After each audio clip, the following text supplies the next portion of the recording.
اعوذ باللہ من الشیطان الرجیم بسم اللہ الرحمن الرحیم۔ رسول اللہ صلی اللہ علیہ وسلم کے چچا ابو طالب پھر عبد المطلب نے جب ملک شام کی طرف تجارتی قافلے کے ساتھ نکلنا چاہا اور قافلے کے کوچ کا وقت آن پہنچا تو رسول اکرم صلی اللہ علیہ وسلم اپنے چھوٹے قدموں پر چلتے ہوئے آئے اور عرض کیا، چچا جان، میں بھی اس تجارتی قافلے میں آپ کے ساتھ چلنا چاہتا ہوں۔ میں آپ کے بغیر اکیلے نہیں رہ سکتا، آپ کی یاد مجھے ستائے گی۔ اور پھر ابو طالب کی اونٹنی کی نکیل پکڑ کر اپنی پیار بھری آواز میں کہنے لگے، چچا جان، آخر آپ مجھے کس کے حوالے کر کے سفر پر جا رہے ہیں؟ میرے ابو جان بھی میری دیکھ بھال کے لیے اس دنیا میں نہیں رہے، اور نہ ہی میری امی جان اب اس دنیا میں میرے لیے زندہ ہے۔ یہ جملہ جب آپ کسی یتیم اور معصوم بچے کی زبان سے نکلے جس نے اپنی زندگی کی خوشیاں ماں باپ کی شکل میں نہ دیکھی ہوں، تو اس کے مربی پر کیا کچھ اثر پڑ سکتا ہے، اس کا اندازہ وہی لوگ کر سکتے ہیں جنہوں نے ابو طالب بن عبد المطلب کی پرورش اور پرداخت میں پروان چڑھنے والے اس یتیم بچے کی طرح کسی معصوم کی دیکھ بھال کی ذمہ داری اپنے سر لے رکھی ہو۔ نوخیز زبان سے نکلنے والے جملے سے چچا کا دل ایک دم پس سا گیا اور فوراً بھتیجے کی دلجوئی کے لیے گویا ہوئے، اللہ کی قسم میں اپنے بھتیجے کو اپنے ساتھ لے کر جاؤں گا، یہ مجھ سے جدا نہیں ہو سکتا اور نہ ہی میں اس سے کبھی علیحدہ ہوں گا۔ چنانچہ ابو طالب نے بھتیجے کو ساتھ لیا اور قافلے کے ساتھ ملک شام کی طرف روانہ ہو گئے۔ طویل سفر طے کر کے سرزمین شام کے مقام بصرہ میں پہنچے اور قافلے کے ساتھ وہیں پڑاؤ ڈالا۔ وہاں کے گرجا گھر میں ایک پادری رہا کرتا تھا جس کا نام بحیرہ تھا۔ عیسائیوں کے دعوے کے مطابق وہ دین مسیح کا سب سے بڑا عالم تھا، اور یہی ان کا عقیدہ بھی ہے کہ جو بھی پادری بنتا ہے وہ اپنے پیشوا سے موروثی علم حاصل کرتا ہے اور وہی مذہبی رہنمائی بھی کرتا ہے۔ اس سفر سے قبل بھی مکہ کے تاجروں کا معمول تھا کہ وہ تجارتی قافلے کے ساتھ ملک شام کا سفر کرتے تو اکثر و بیشتر بصرہ میں اس گرجا گھر کے قریب اپنا پڑاؤ ڈالتے، لیکن کبھی ایسا نہیں ہوا کہ وہ پادری اپنے گرجا گھر سے نکل کر ان کے پاس آیا ہو اور ان سے کسی قسم کی گفتگو کی ہو، مگر عجیب اتفاق کہ اس بار اس نے نہ صرف یہ کہ ان سے گفتگو کی بلکہ پورے قافلے کے لیے دعوت عام کا اہتمام بھی کیا۔ سیرت نگاروں کا کہنا ہے کہ پادری کی اس دعوت کا راز دراصل رسول اکرم صلی اللہ علیہ وسلم پر ظاہر ہونے والی نبوت کی نشانی تھی جسے پادری نے دیکھ لیا تھا۔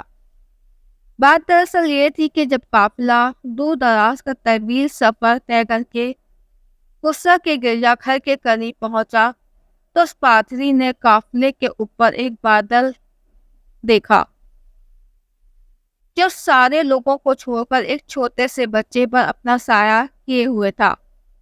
جب قافلے نے گرجا گھر کے قریب ایک درخت کے نیچے پڑاؤ ڈالا تو بادل نے درخت پر اپنا سایہ پھیلا دیا اور درخت کی ڈالیوں نے رسول اکرم صلی اللہ علیہ وسلم کی طرف جھک کر ان کو اپنی چھاؤں میں لے لیا۔ یہ سارا منظر پادری اپنے گرجا گھر سے دیکھ رہا تھا۔ وہ فوراً گرجا گھر سے نکل کر باہر آیا اور قافلے والوں کے لیے ایک بھاری دعوت کا بندوبست کیا۔ جب کھانا تیار ہو گیا تو قافلے والوں کے پاس یہ کہہ کر دعوت بھیجی، اے قافلہ قریش، میں نے تمہارے لیے دعوت طعام کا اہتمام کیا ہے۔ میری خواہش ہے کہ تم سب لوگ میری دعوت میں شرکت کرو، چھوٹا بڑا غلام اور آزاد سبھی شریک ہو۔ قافلے والوں میں سے ایک شخص نے کہا، اللہ کی قسم اے بحیرہ، آج تو نے خلاف معمول کام کیا ہے، ضرور کوئی بات ہے، اس دعوت کا اہتمام تو نے پہلے کبھی نہیں کیا۔ جبکہ اکثر و بیشتر ہمارا گزر تیرے پاس ہی سے ہوتا رہا ہے۔ پھر آخر آج بات کیا ہے؟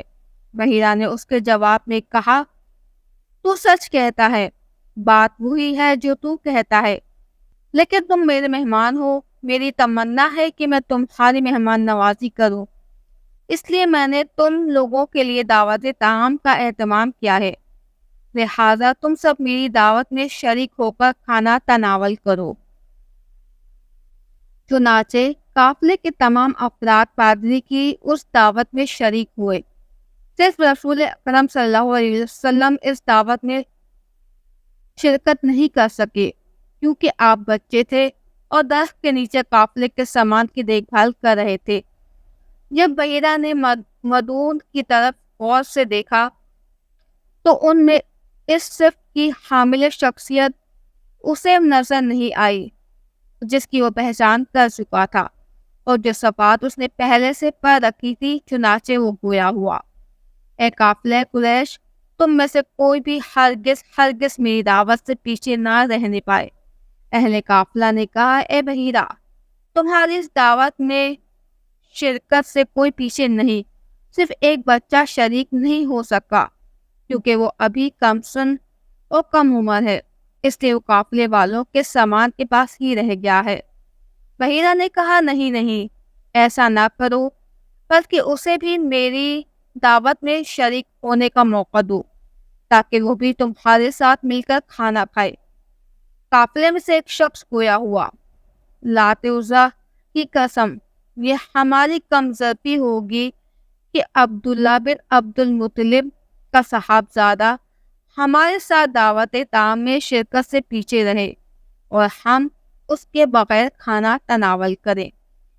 پھر وہ مسجد سے اٹھ کر گیا اور رسول اکرم صلی اللہ علیہ وسلم کو اپنے ساتھ بلا کر لایا اور آپ کو قافلے والوں کے ساتھ بٹھا دیا۔ جب بحیرہ کی نگاہ آپ پر پڑی تو وہ بڑے دھیان سے ٹکٹکی باندھ کر آپ صلی اللہ علیہ وسلم کی طرف دیکھنے لگا اور دیر تک دیکھتا رہا۔ جو کچھ صفات اس نے پا رکھی تھی ان کا وہ بغور معائنہ کر رہا تھا۔ جب سارے لوگ کھانا کھا کر فارغ ہو گئے اور ادھر ادھر پھیل گئے تو بحیرہ اٹھ کر رسول اکرم صلی اللہ علیہ وسلم کے پاس آیا اور کہنے لگا، اے بچے، میں تجھے لات عزا کا واسطہ دیتا ہوں کہ جو کچھ میں تجھ سے پوچھوں گا اس کا صحیح جواب دینا۔ دراصل بحیرہ نے لات عزا کا واسطہ اس لیے دیا کہ اس نے آپ کی قوم کے لوگوں کو لات عزا کی قسم کھاتے ہوئے سن رکھا تھا۔ ابن احساق کے رائج قول کے مطابق پادری نے آپ سے جو لات عزا کا واسطہ دے کر پوچھا تھا وہ بطور امتحان تھا، کیونکہ وہ صحیح طور سے آپ کی شخصیت کا اندازہ کرنا چاہتا تھا۔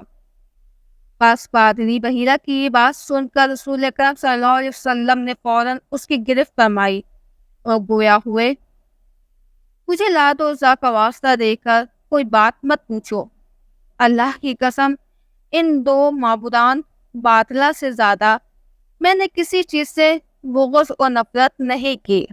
بحیرہ نے کہا، پھر میں اللہ کی قسم دے کر کہتا ہوں کہ تجھ سے میں جو کچھ پوچھوں اس کا جواب دینا۔ رسول اکرم صلی اللہ علیہ وسلم نے فرمایا، جو پوچھنا وہ پوچھو۔ اس کے بعد پادری بحیرہ نے آپ سے آپ کے سونے، جاگنے اور دیگر حالات کے بارے میں سوالات کیے اور آپ صلی اللہ علیہ وسلم نے اس کو اپنے بارے میں سب کچھ بتایا۔ آپ صلی اللہ علیہ وسلم کے جوابات سن کر پادری بحیرہ نے وہ سارے اوصاف اپنے مطالعہ اور مشاہدہ کے مواقف پائے جو کچھ اس نے پڑھ رکھے تھے یا آپ صلی اللہ علیہ وسلم کے متعلق اپنے پیشواؤں سے سن رکھے تھے۔ پھر اس نے آپ صلی اللہ علیہ وسلم کی پیٹھ پر دونوں موندیوں کے درمیان مہر نبوت بھی دیکھی۔